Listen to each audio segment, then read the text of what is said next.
sawa na Injili ya Luka sura ya 7 mstari wa 5. Yule akida mmoja alisikika akisema, anastahili umfanyie hivyo kwa maana analipenda taifa letu, naye ndiye aliyetujengea sinagogi. Mhashamu Baba Askofu Godfrey Sehaba wa kanisa Anglikana Tanzania Dayosisi ya Morogoro anakukaribisha kuzichota baraka hizi za Bwana kwa kuchangia ujenzi wa kanisa jipya. Ni kanisa kuu la Utatu Mtakatifu Cathedral Morogoro mjini. Popote pale ulipo, kwa sadaka yako yoyote inaweza kufanikisha ujenzi wa kanisa hili. Changia sasa kupitia akaunti zetu hizi: CRDB akaunti namba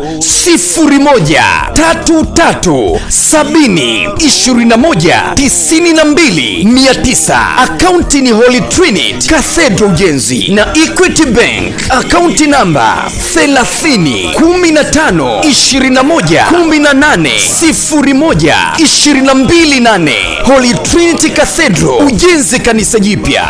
Ama kwa hakika, kwa sadaka yako Mungu atakubariki na atakukumbuka katika uponyaji wa mambo yako, afya yako, biashara yako na mambo yako mbalimbali. Shiriki baraka hizi sasa na Mungu akubariki.